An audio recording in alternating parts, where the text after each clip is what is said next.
Bonjour, bonsoir à toutes et à tous. Bienvenue dans ce nouvel épisode des Chroniques de Zach Patton. Je serai votre narrateur dans cet épisode où nous allons discuter de la résurrection. La résurrection, une idée fascinante, terrifiante et remplie de mystères, que ce soit du côté religieux ou scientifique. Définir la résurrection est simple, c'est le fait de revenir à la vie après la mort. L'expliquer, c'est une autre paire de manches.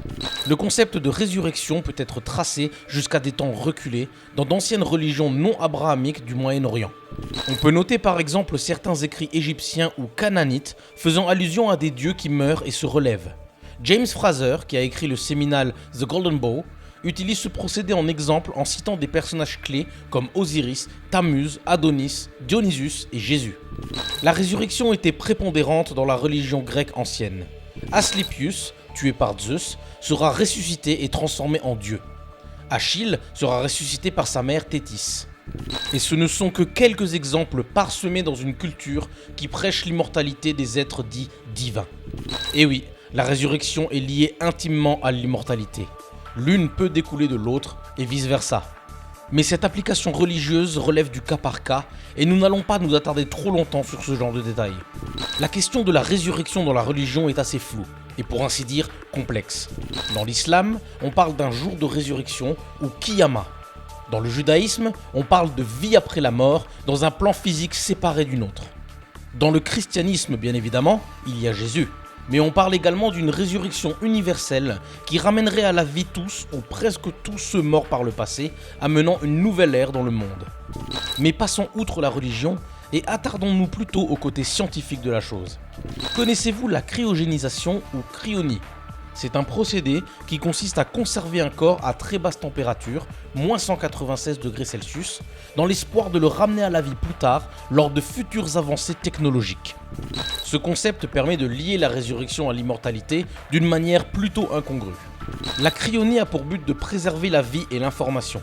Lorsqu'on parle de la mort d'une personne, il y a plusieurs morts différentes. La mort clinique, la mort cérébrale ou, pour les besoins de cette chronique, la mort informationnelle. Cette mort de l'information, ou mort du point de vue de la théorie de l'information, est la perte de l'information qui constitue un être au point qu'il soit impossible de le ramener à la vie. C'est-à-dire l'information qui fait de nous ce que nous sommes, notre identité, notre vécu, notre expérience et tout ce que nous avons stocké en termes de mémoire et d'information dans notre cerveau. Certains scientifiques pensent que tant que le cerveau n'est pas définitivement détérioré par la mort, il y a une possibilité de sauvegarder l'information par cryonie et de ressusciter la personne dans le futur lors d'avancées technologiques importantes afin de récupérer ces informations. On peut lier cette pratique au fait de vouloir digitaliser nos informations cognitives. Bien évidemment, la cryonie est une science non fiable. La toxicité des cryoconservateurs et l'impossibilité de refroidir un corps entier à de telles températures sans l'endommager rend la pratique très instable et dangereuse. Le procédé ne peut pas être actuellement complété parfaitement ni reversé.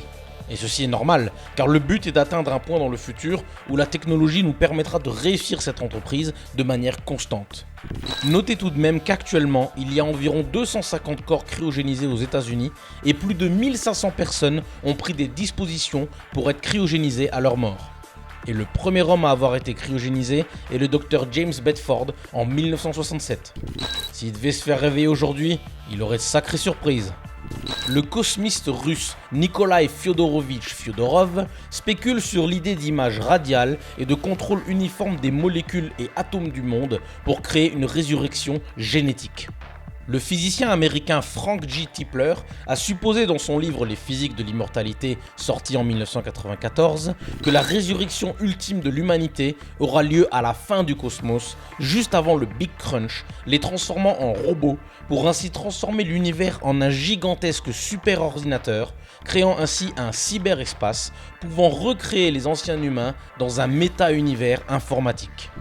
Cette idée de super-ordinateur et de récupération d'informations est également mise en avant dans le livre Mind Children d'Hans Moravec en 1988. Il y a énormément de références culturelles dans la littérature, mais je vous invite à les découvrir par vous-même car nous allons nous focaliser sur un aspect très intéressant de la résurrection, son application dans la fiction. La résurrection la plus commune, la plus connue et la plus utilisée dans la fiction est la résurrection de type zombie. Dois-je vraiment vous faire la liste de tous les films traitant de zombies ? Ce genre de film ne s'attarde que très rarement sur la raison et les moyens mis en avant pour ramener les morts à la vie, et ne se concentre presque exclusivement que sur l'horreur d'un être voulant dévorer votre chair. Dans certains films, on dit qu'il n'y a plus de place en enfer et que les morts reviennent sur Terre. Dans d'autres, ce sont des expériences biologiques qui ramènent les tissus morts à la vie, donnant des effets secondaires plutôt dégoûtants. Et ailleurs, on parle même de magie. En films notables, Zombies de Romero, les films Frankenstein, Star Trek, Matrix, La Momie. La résurrection est également un point central dans la série Highlander, les jeux Resident Evil ou encore Dragon Ball. Oui, j'ai encore parlé de Dragon Ball, parce que Dragon Ball, ça touche à tout. Ah, et aussi la mort n'est pas permanente dans les comics Marvel. Je crois que Captain America est mort 5 fois, Wolverine 6 fois, Spider-Man 3 fois... Enfin bref, vous connaissez la chanson. Ici, la résurrection est un moyen de faire perdurer le côté économique de l'œuvre. Bah oui, si vous tuez Spider-Man ou Wolverine définitivement, vous allez en perdre de l'argent. En ce qui me concerne, la résurrection, c'est comme l'immortalité. Ce sont des utopies auxquelles nous ne devrions pas nous attarder. Elles impliquent beaucoup de problèmes éthiques et seul le futur pourra nous dire si c'est faisable ou pas. Mais c'est un futur auquel nous n'aurons pas accès, car nous ne serons déjà plus là. Ou alors qui sait, nous serons ressuscités pour qu'on nous dise qu'on avait tort ? C'est en tout cas l'espoir de cette théorie. Encore une fois, je n'ai fait que brosser un portrait de cette idée farfelue. Si elle vous intéresse, n'hésitez pas à vous renseigner en détail sur le sujet. Et en attendant mon éventuelle cryogénisation, je vous dis à la prochaine pour une nouvelle chronique. Pensez à visiter la page de l'illustratrice, ça lui fera très plaisir. Et si cette vidéo vous a plu, partagez-la. Ciao!